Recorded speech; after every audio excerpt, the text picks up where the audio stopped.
Ова се попладневните вести на Слободен печат. Еве што е ново кај нас и во светот.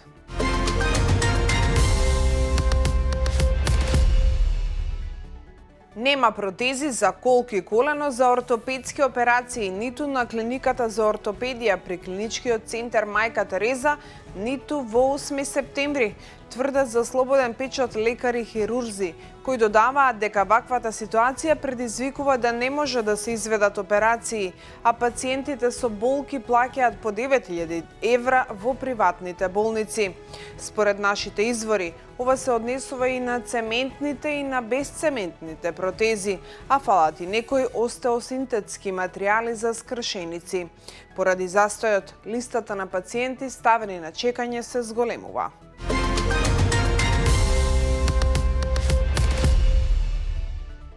Во Македонија нема увоз на бебешки кашички хип, што во Австрија се контаминирани со отров за стаорци.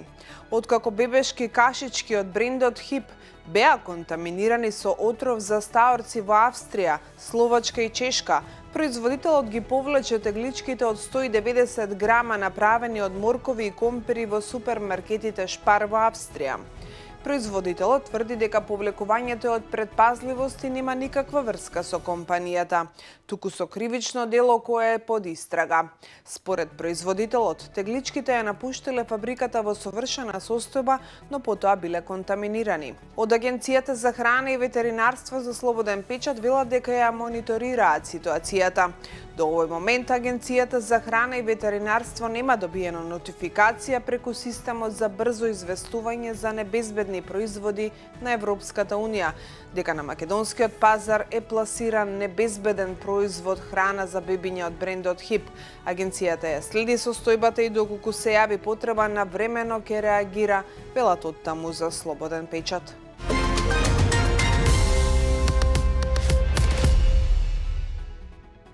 За да се спречи угнетувањето на ретките птици на далноводите низ земјава, Македонското еколошко друштво МЕД и Ева на Македонија започнаа со проектот Безбедни жици за загрозени птици.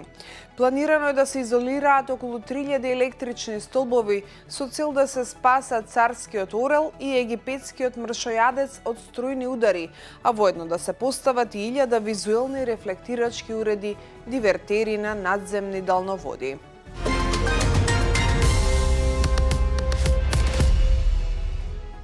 Вредноста на синдикалната минимална кошница за април изнесува 68.797 денари. Во однос на мартовската е зголемена за 979 денари, соопшти денеска Сојузот на синдикатите на Македонија. Зголемувањето на вредноста на синдикалната минимална кошница за 4 месеци, јануари, февруари, март и април, изнесува 3305 денари.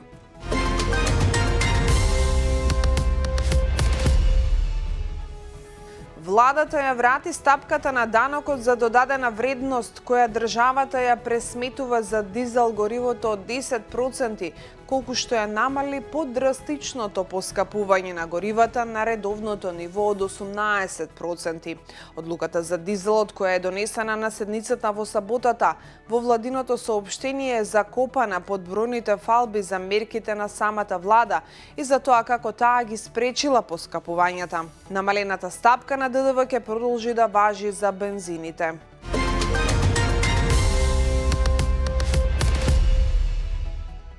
Рекордни количини заплената дрога, 4-кратно зголемени количества цигари и значително повеќе откриени девизи ја одбележаа 2025 година, покажува годинешниот извештај на Царинската управа. Највпечатлив е растот кај заплената на наркотични и психотропни супстанции. Ова представува повеќекратно зголемување и сериозен индикатор за засилени обиди за криумчарење преку македонските граници. Во извештајот се потенцира дека дел од овие резултати се должат на зајакнатите оперативни капацитети. Во службата за мобилни тимови од декември 2025 година се ангажирани 2 дополнителни кучиња за детекција, донирани од Царинската служба на Кореја, се наведува во документот.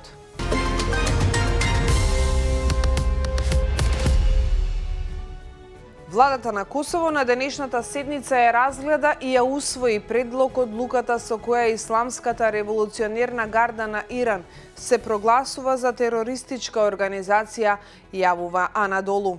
Представувајќи ја пред владата предлог одлуката, премиерот на Косово Албин Курти изјави дека предлог законот обезбедува правна и стратегиска основа за нејзино прогласување за терористичка организација во Република Косово.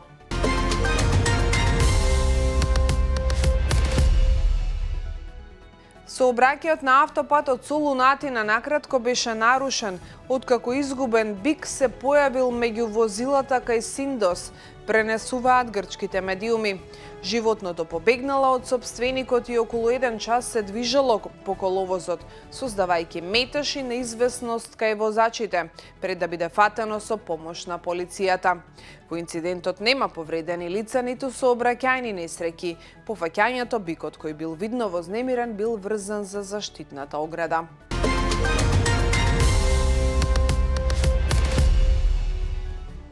Ирански дронови нападнале американски бродови откако американските сили се качиле на товарниот брод Туска. Во извештајот не се наведува дали целите биле воени или трговски, објави Тасним.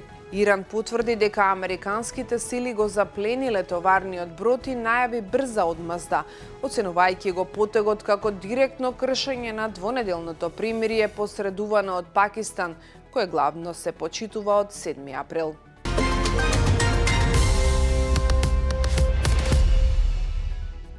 Земјотрес со јачина од 7,4 степени според Рихтеровата скала го погоди североисточниот брег на Јапонија, соопшти Јапонската метеоролошка агенција.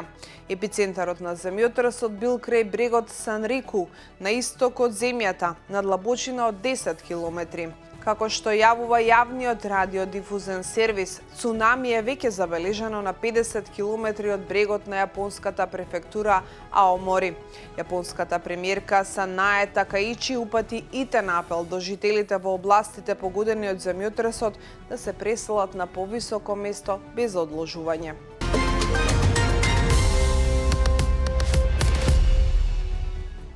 Поддршката на американците за председателот Доналд Трамп падна на најниско ниво во неговиот втор мандат, се навидува во новата анкета на NBC News. Според истражувањето, единствено 37% од возрастните американци го одобруваат начинот на кој Трамп ја извршува председателската должност. Падот на поддршката доаѓа за американскиот председател во чувствителен момент за САД, обележан со зголемена загриженост поради ескалацијата на конфликтот со Иран, како и поради растечките трошоци за живот кои вршат дополнителен притисок врз американските граѓани, навидува медиумот.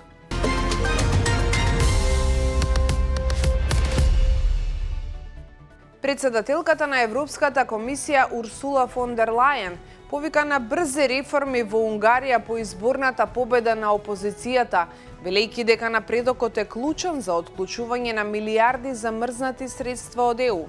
Според неа, доколку Будимпешта не ги исполни условите до крајот на август, може да остане без околу 6,5 милиарди евра од средствата на ЕУ за опоравување од пандемијата.